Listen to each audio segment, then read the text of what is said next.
for all of you, and I'm glad that you all have joined this on time. This shows your excitement level.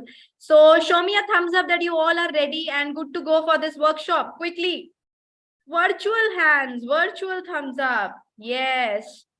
Very nice. So ladies, I would want to make one thing clear to all of you, that as we join any virtual workshop, we would not be speaking in between, right? We have to observe the workshop carefully, because in this workshop we have almost 100 participants. So it would be very difficult to entertain in between your queries. So these workshops are mostly arranged for you so that you can observe and understand the concepts and the skills which you are going to teach you in this workshop.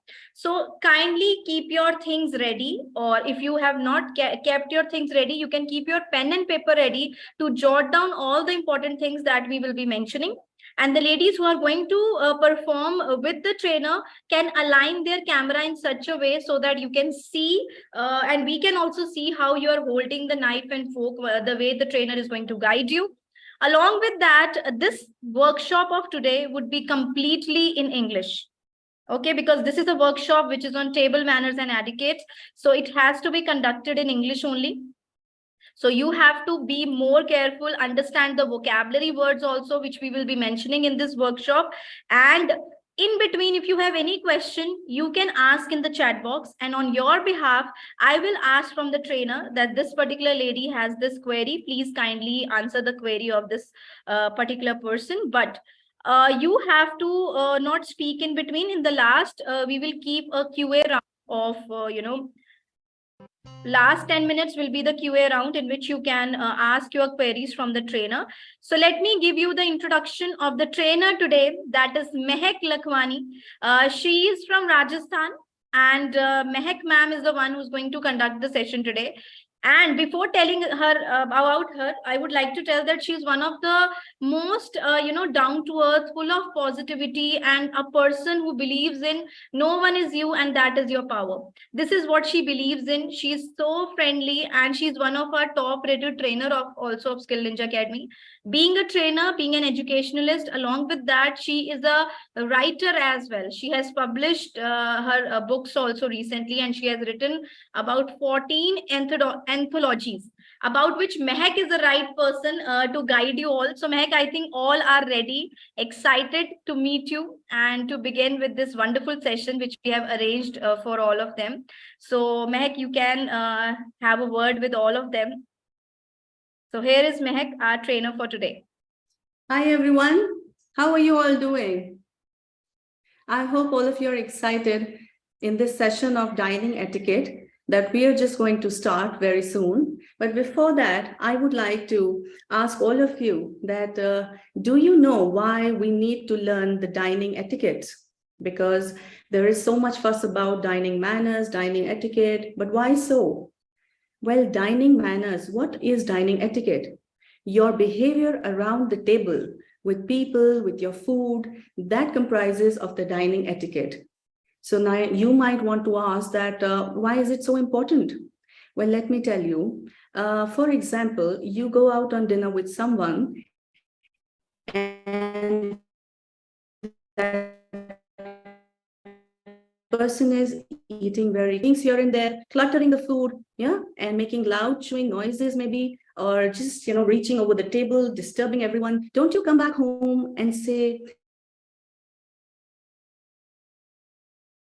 exactly, we need to learn what is important and what is that behavior that should be conducted around the table. Okay, so I hope now you know why we need to learn, why it is important that around the table we have a code of conduct which we must follow. So let's begin very soon. Yeah. So my first point on how to conduct yourself around the table is that, first of all, if you are the host, please direct your guests towards their seats, because maybe you have chosen some seats for them, you have planned a sitting arrangement for them. So always, if you are the host, direct your guests towards their seats. And if you are the guest, please wait for the cue of the host so that they may let you know where you are supposed to sit. Okay. So with ladies, there's this one big problem, our purse. Oh my God, where to keep the purse? So let me tell you, the purse shouldn't lie here, no. On the ground, no. Hanging by your chair, no. Your purse should always go behind you, like that. So whenever you are going out for dinner, be mindful. You're not going to need anything so special so that you carry such a big bag. So please be mindful that your bag is small and can be accommodated behind your bag.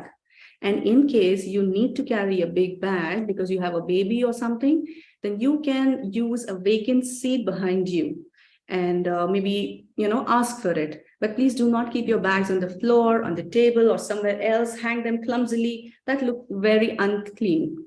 So that's about the bag. Then starting off with the arrangement, as you can see, I have the main plate here. I have all the silverware arranged. This here is the bread plate. And this is my cutlery lying here. And in case you can't see, this is cutlery lying here. This is cutlery lying here. Okay. So now you might have questions that why so much cutlery, what to place where. Yeah. So for that, I will solve your problem very easily. You just have to make two, signs with your hands and place them forward. This one here on your left hand will form a B. Okay. And B for bread. So the plate for the bread lies on your left, right? And this one here forms a D. So D is for drinks. So your glasses lay on the right side of your hand.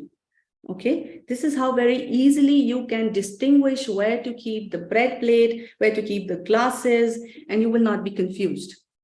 Now coming to the cutlery, as you can see, whenever you go out to dine in a hotel or a restaurant, you can see a lot of cutlery lying. So the best idea is to start from outside and work your way in, okay? Because the host has definitely planned the courses and accordingly kept the silverware. So you should always start from the outside and then work your way in. And please remember, once used cutlery has no place in your plate. Okay, that has to be separated and kept separately. All right. So these here are dessert spoons. You might want to see a dessert spoon is very small, and it like this is particularly a pastry spoon. So you might want to see that dessert spoons are very small in size. So that's very easy to distinguish that because this is a small spoon, it's for the dessert. Moving on to the cutlery here, I will also show you how to eat with chopsticks, because last time this was the query, this was the much wanted thing. So this time I bought the chopsticks also. Okay, so let's start with glasses. You might want to know, why are there so many types of glasses? Yeah, let me solve your problem. So with glasses, the thing is, this here, as you can see, is a tall and slim glass, which is usually used for water. So the water glass is usually tall and slim. Okay. This will lie to your right side. I told you all the glasses will lie to the right side. This here is a Scotch glass. They are usually broad and short. Okay. Their width is a bit more and they are shorter in size. This is your Scotch glass. This glass here with a stem is your champagne or wine glass. Any glass that has stem like this, a stem like this is supposed to be held by the stem only. And you might have seen more glasses with stem that have the bowl a bit, circular and opened up. Those are for cocktails. So that is a cocktail glass. And mind you, please never forget to hold a stem glass by the stem only. And I will tell you why. Because the wine is always served in this kind of glass, because it is believed that the wine's temperature can be altered by your fingertips, by the temperature of your fingertips also. Okay, so you need not hold it by the bowl if you're having a wine. So wine needs to be held only like this. So the next time you're having a wine, please hold your glass like this. And if you're having a cocktail, you might want to switch like this. That's not a problem. Okay, so that's with the glasses. Here they go. Right, about the napkin, let's come to the napkin. It always lies to your left. And whenever you use your napkin, always open up and lay it on your lap. Nowhere here or here, no. Please open it up and lay it on your lap very comfortably. All right, so this is about the napkin. Next, I think let's move to the food.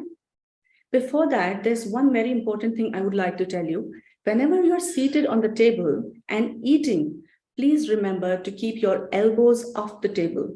Your elbows should not be on the table when you're eating. While when you're talking and taking a small break from your food, it is acceptable that you keep your elbows on the table and talk. But while you're eating, please make note, your elbows lie in your laps, away from the table. Okay, so I think that's clear. Moving on to the first course is our soup. I don't know how many of you have soup ready with you, but let's learn it like that in case you don't have. So a soup usually when it's served is extremely piping hot. So my suggestion is please let it cool down, let it, so that you don't burn your lips and the palate of your mouth immediately. Okay, so you need to take the soup. On that note, one more thing I'm reminded of, you are never drinking your soup, you always eat your soups. Okay, so whenever there's soup on your plate, always say, I will eat this soup. I'm eating this soup. Okay, this is how you talk about the soup. Now, how to eat your soup? Scoop it up, and this angle is the 12 o'clock angle. Okay, this is 12 o'clock. In English, when they show directions, they always use 12 o'clock, 3 o'clock, 6 o'clock, 9 o'clock. You must have heard that, or you must have seen that somewhere. That means that they are showing directions like in the clock. Okay, so whenever you scoop your soup, always tap it here on the 12 o'clock and then drink from the inside of the bowl. Not like this, not like any other way, but scoop it, tap it on 12 o'clock and scoop, have a sip like that. Okay, so you're eating your soup always like that, and please avoid hot soups because it can burn your mouth, it can spill on your clothes, it will look really clumsy then. Okay, so this is how you eat your soup. I hope that's clear. That was pretty simple. Just tapping on the 12 o'clock. Please remember 12 o'clock, 3 o'clock, any way directions, because I'm going to tell you how to place your cutlery also. So it is important that you know the directions. This is 12 o'clock, 3 o'clock, 6 o'clock, 9 o'clock. Also, this is 10 here and 4 here. So whenever you are indicating directions, it's always in the form of the clock, as you know the numbers on the clock, right? So our soup goes in here. Okay, last time when we had this session, I had an omelette to eat, but some of you thought it's quite easy to eat an omelette with a spoon and a fork and a knife. It's easy. So this time I made it more challenging. I brought you rice, okay? So that nobody is left to complain, I have rice on my plate and I also have a bit of salad. So how to eat with the knife and a spoon? So first of all, how to hold a knife and a spoon. Please remember the knife remains in your dominant hand. The dominant means the one that you use. If you are a lefty, your left hand is your dominant hand. And if you are a righty, right hand is your dominant hand. So you understand that dominant hand will hold the knife and the non-dominant hand will hold the fork. So this is exactly how you're supposed to hold your knife and your fork. Try to make a very swift angle like this, not like this, not like this, it's just a very swift angle like that. And then hold your food like that in place with the fork, then cut it with the knife like that. Okay, and then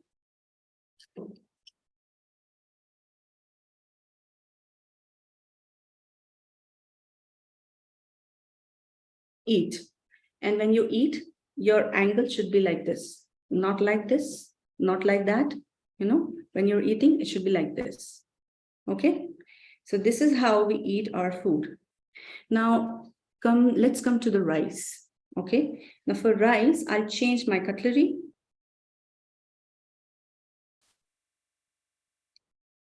Although I can use a fork, but we don't need a knife. So I'll take a fork and maybe a spoon, or I'll just show you how to do it with a knife also. But this time the fork lies in your right hand. What you do is, if you can clearly see, I'll just remove these spoons.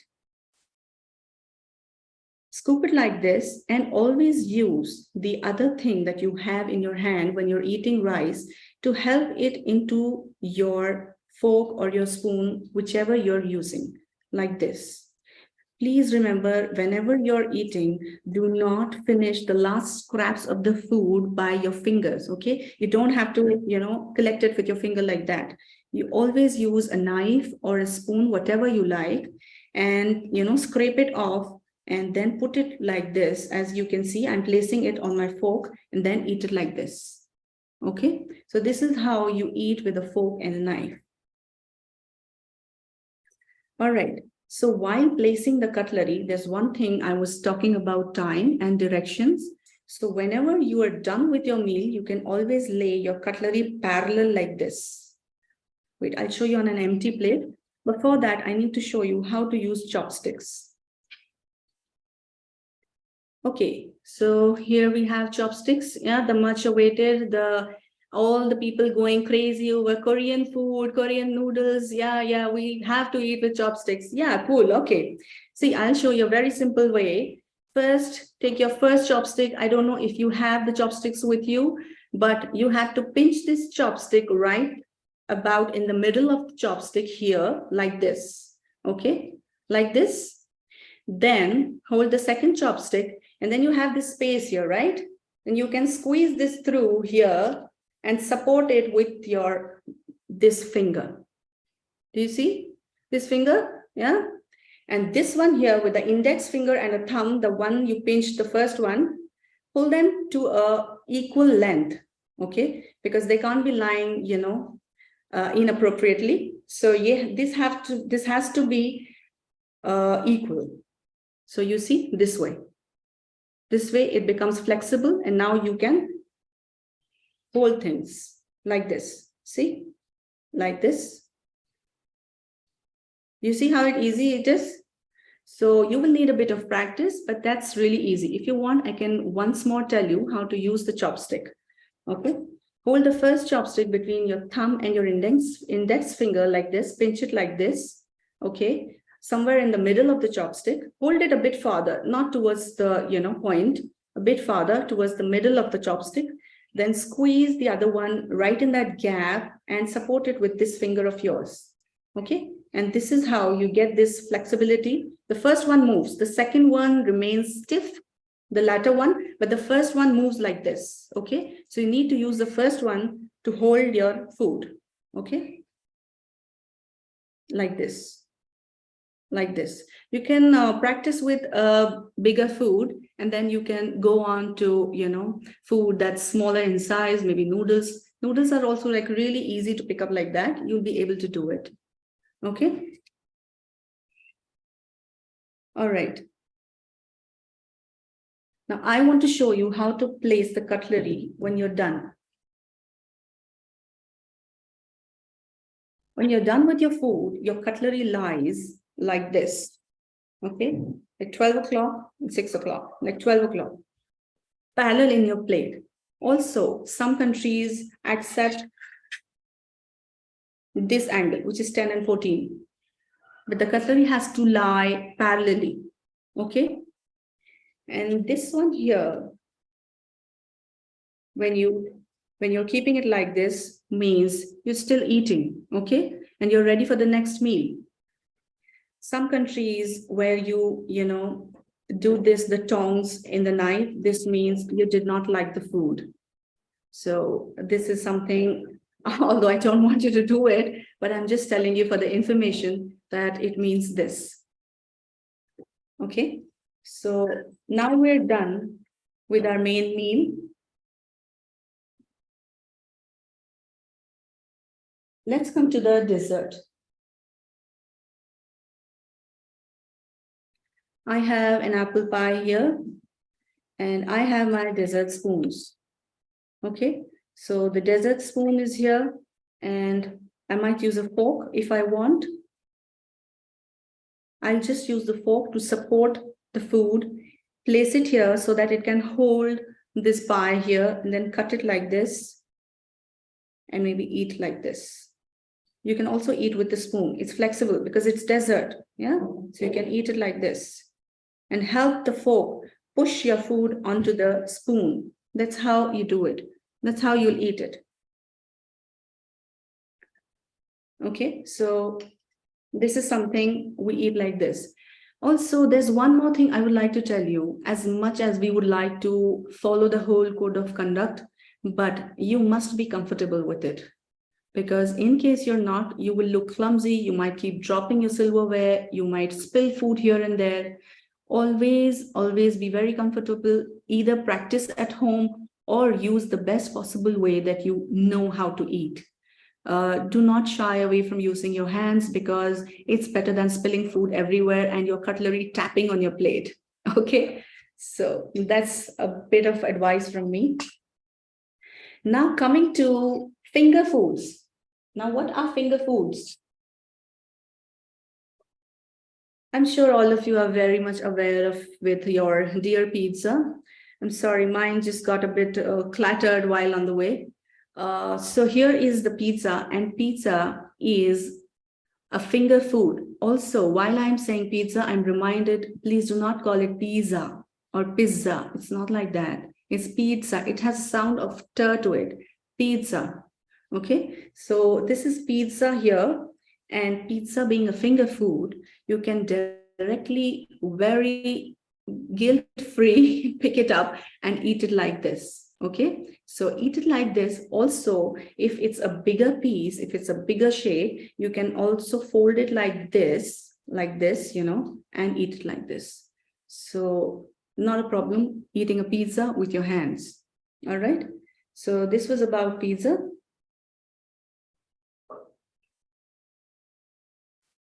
I want to show you how to eat a burger.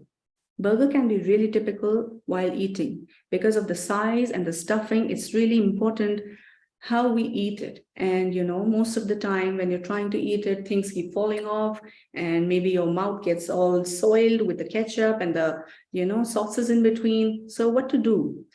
How to eat a burger? Okay, first of all, in case you want some ketchup on your burger, never put ketchup around the burger here, everywhere. No, because whenever you're going to eat it, it's directly going to soil your mouth and make you look untidy. We don't do that. You just open up your bun like that, put up the ketchup here, place it back, and that's how you put the ketchup. Now, how to eat this? A very easy way and the correct way to eat a burger is flip your burger like this, okay? And 3 fingers up, 3 fingers up, and these two here, the thumb supporting it, and like this. Now you see, when you hold your burger like this, nothing will fall off. You will be able to eat it easily. And this is how we eat our burgers, okay? All right. So this was about finger foods. This was about how to eat rice, how to eat salad, how to eat with chopsticks. We've covered majorly everything. There's one more thing I've noticed when I go to the restaurants. People are very hesitant to ask for coffee because they cannot order their coffee, their favorite coffee. They have no idea what the coffee will be like because the coffee that you have at home is very different than those served in the cafes. So it is very important that we have just about a general knowledge about the favorite coffees. So although I would like to tell you that there are multiple types of coffees because coffee is the most favorite beverage around the world and there are many types of coffees. But I will today tell you the coffees that are most commonly, served in Indian cafes that you would come around and you might like to order. Okay, so here we have types of coffees. For that, the most popular coffee types, I would start with an espresso. If you see an espresso, yeah, this is an espresso. It is not called espresso. This is espresso. Espresso is a shot, a black, black coffee, a shot, a single shot. If you've ever you've seen the very small cups that they give you with a single shot of black coffee, that is espresso. Okay. Second one that you see right here is doppio. Now, doppio is a double espresso shot. So it is also called long black in some countries because it's like a really tall black coffee. So it's called long black also. But doppio, usually as it is called, it's a double espresso shot. Okay. Espresso con Parma is not something that we usually have in India, but for your information, if you want, it's espresso served with a bit of cream over it. It is not Indian taste and usually not served in Indian cafes, but in case you need to know, it is espresso topped with a bit of whipped cream. Okay. The next is Americano. Americano is espresso and steaming hot water. So that is Americano for you. Espresso topped with a lot of heating water, boiled water. That's Americano. Then is macchiato. Macchiato actually means tainted, a bit, stained. So you'll have espresso and just to stain it a bit, a dash of a splash of milk it will have, and that's called macchiato. Then you have flat white. The flat white is espresso topped with steamed milk. That's called flat white.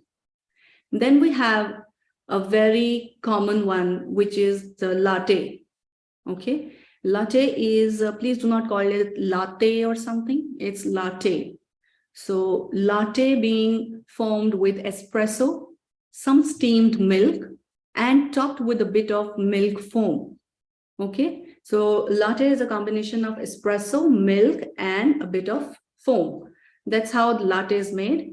And then we come with cappuccino. Cappuccino is the most asked for and favorite coffee. Okay, mine too. I would like that in hazelnut and vanilla flavor. So please note that you also can be served flavors in this one. So whenever you're asking for cappuccino, you can always ask, do you have vanilla or hazelnut? Okay, so it is espresso topped with steamed milk and milk foam. Okay, so that's your cappuccino. It is usually served in a cup, which is a ceramic cup, a broad one. So that's how it is served differently. Okay, then we have mocha. Mocha is the sweetest kind of coffee that you can have because it has espresso, chocolate, steamed milk. It can also have cocoa powder. It can have any sweetener, sugar, because it's the kind of sweet coffee. So a mocha is a combination of chocolate, espresso, and steamed milk. All right. So, and the last one here is affogato. So affogato is an ice cream served on the top of espresso. So an espresso served with ice cream on top is called an affogato. So these were some common types of coffees. A few more that I would like to add is a filtered coffee, which is water, over roasted ground coffee beans. So that is your filter coffee. That's another very common coffee type that you might want to have. So here were the coffees for you. All right, so one last thing that I would like to tell you is that whenever you're sitting on the table, please make sure you're not leaning in forward. Please be very mindful of your posture. You should be sitting straight with your back straight. Also, whenever you're eating, please mind that your food comes to you. Okay, you don't go to your food like this and lean over the table, but please keep sitting upright and bring your food to your mouth. That's how you do it. And one more thing I'm reminded of, your napkin. Where to keep the soiled napkin? Well, if you are taking a bathroom break or something, you can just fold it very, not neatly. Please do not fold it so neatly that somebody else mistakes it for a fresh napkin. So just fold it a bit in an untidy manner and place it to the left of your plate. Okay, place it to the left of your plate. That's how you use your napkin, how you keep it. Also, when you need to excuse yourself from the table, you need not give them descriptions that I want to go to the toilet, I want to do this, I'm feeling giddy. You don't have to tell that. You can just simply say, excuse me, I want to use the washroom, I want to use the restroom. That's all, that will do. So I think I've done on my part. I pretty much explained everything. And okay, anything else that you would like to ask? I can see a question popping up, a la carte and buffet. Yes, that's a very common question that ladies want to know. Well, a la carte is an order that you place by your own choice from a menu card. Okay, the food that you want to have, particularly ordering from the menu card, is a la carte. And buffet is a serving of, a huge serving of food, which has every variety, irrespective of your choice. And usually when you stay in hotels, in the morning, they offer a free buffet. So that is where you get a variety of food, and may possibly all types of cuisines you can get in a buffet, and you can choose what you want to eat from that. While a la carte is your chosen food that you order from the menu. So that was from my side. Anything else anybody would like to know?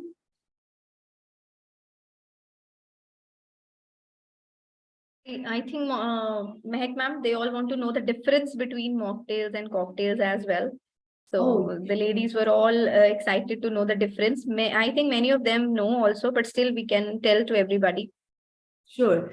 A mocktail will be a amalgamation, a mixture of sugary syrups or anything other than alcohol, while cocktails are a mixture of the strong drinks, the alcohol. It can be anything. It can be rum, wine, scotch, anything. Any alcohol put into a drink makes it a cocktail, and a drink absent with the alcohol is called a mocktail. That's how you differentiate between them. And on that note, I'm reminded a lot of people I've heard called Mojito as mojito. Please stop calling that. It is mojito. Okay. The next time you order that fresh lime drink on your menu, please call it mojito.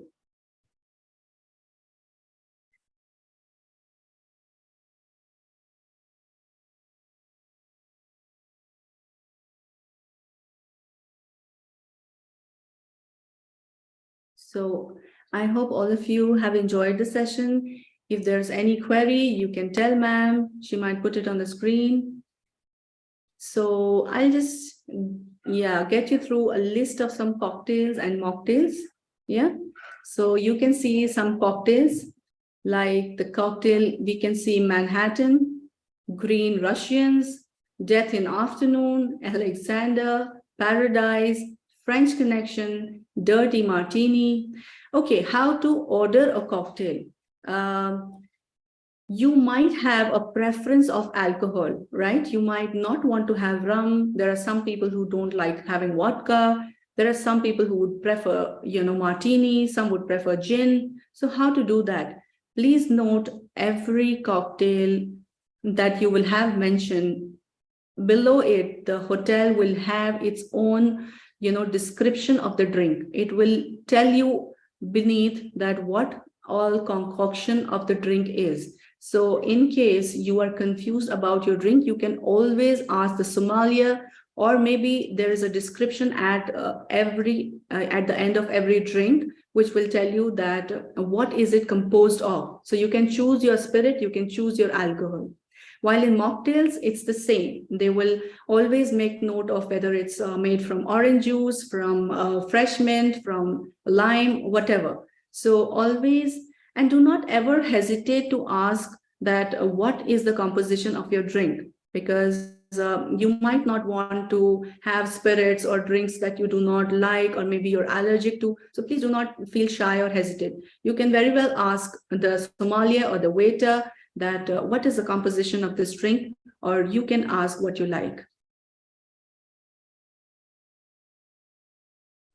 Thank you so much, Mehak ma'am, for the wonderful session. I think she has given the complete information regarding each and everything, starting from the beginning till end. And I'm sure nobody is having any query. But now the last 10 minutes we will be keeping for the QA, where you can ask your questions from Mehak ma'am, and she will answer your questions. She is a trainer who is teaching you fine dining etiquettes and how to follow table manners. So please ask questions related to that only. And thank you so much, everybody, for being part of this wonderful session. A big thanks to Mehak ma'am for arranging things so precisely and explaining it with detail. We loved your session. Thank you so much for making it so delightful and informative for us as well. Looking forward for another scintillating, workshop on this next session again with you. And we will come up with some new topics related to fine dining etiquettes in the next workshop as well. Till that time, you all can ask your questions by raising your hands. I will take your name and you can ask your question from ma'am. Thank you so much on behalf of Skill Ninja Academy. And along with that, I would like to request each and everybody to kindly give us your feedback on the workshop today, that how did you find our workshop? And also do like, comment, and subscribe to our YouTube channel, where we upload our workshop videos. And do let us know through your review on Google also, that how you're finding our classes and how did you find our workshop as well. So now I would want everybody to raise your hands who all have any question, and Mehak ma'am will answer your queries.